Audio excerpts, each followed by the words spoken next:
Muri yeZimbabwe tinokuchingamidza pana paRarare Networks pamunenge muchipiwawo nhau dziri kuitika mukati menyika yeZimbabwe. Tinotenda nekusarudza kwamaita channel inoi kuti munge muchidzinzwa. Right, pane imwe nyaya iri kupisa pasocial media yaane mazuva ichitaurika. Pari kunzi pamwe ZANU-PF police yakalauncha a nationwide operation dzichange dzichizotageta mavehicles achange achitenderera mukati menyika yeZimbabwe asina registration plate. Right, saka naizvozvo vanhu vari kuti tangai nemavehicles eZANU-PF nekuti ndo atiri kuziva isusu kuti ari kufamba asina number plates. Right, saka nyaya iyoyo isu Harare Networks tapa kuti tinge tichiuya tichikupai zviri pachena pano pachivhitivhiti chedu. tobva tati subscribe kana muri vatsva muchatanga kutibata nhasi kuita kuti munge muchizonzwa maupdate edzinenge tichizotaurika. Police launch nationwide crackdown on vehicles without number plates. The Zimbabwe Republic Police ZANU-PF has launched a nationwide operation targeting vehicles moving on the country roads without registration plates. The operation also focused on vehicles fitted with illegal sirens, blue lights, bar lights, beacons and other unauthorized gadgets.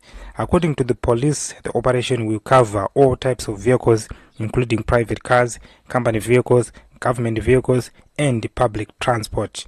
Authorities say some motorists deliberately move under plates to avoid being identified after committing traffic after vakomita traffic vakangasa mutemo yetraffic such as dangerous driving, ignoring traffic lights, driving against the flow of traffic and reckless lane changes. Police have also raised concern about public service vehicles that remove number plates to avoid being traced after causing accident or breaking traffic rules. According to another growing concern is the increasing number of vehicles fitted with illegal sirens and flashing lights, which are supposed to be used only by authorities' emergency vehicle. Mapurisa vati zvakare when those gadgets kana achinge ambonyikidzwa create confusion on roads uyezvo zvinodisturb normal traffic flow and put another motorist at risk. Bar lights, especially at night, can also affect the vision of other drivers and increase the chances of accident. On the surface, police say they have a strong reason to carry out this operation. Vehicles without number plates make it difficult for authority to identify drivers who break the law or cause accidents. In recent years, there have been increasing reports of unidentified vehicles moving around without proper registration. For this reason, authorities believed the crackdown is necessary and long overdue. However, some observers say the operation will only be taken seriously if it is applied fairly to everyone.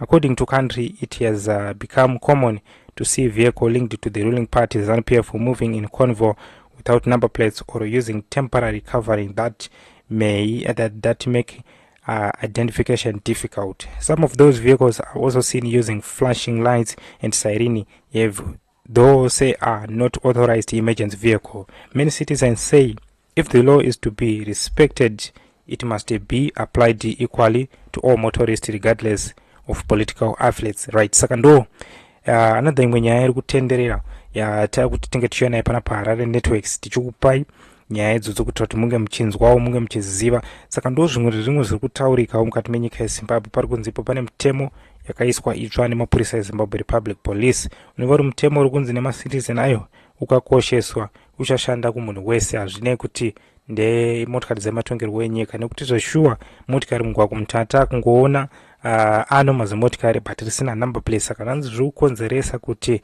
apa pachiitwa kuparwa kwemhosva nemapurisa eZimbabwe Public Police nenhau yekuti panenge pasina number plates. And also zvakare pane chimwe imwe nyaya yakambotaurika yekutinda mota nekuisa tinted glass, naizvozvo futi zvinogona zvakare kubata nzira futi pachiitiko ichi chalaunchwa nemapurisa. Munoti kudii katikuonesanei kubva mukome section pano paHarare Networks panenge vachibata masaisai eHarare. Right, munoti kudii katikuonesanei through comment section.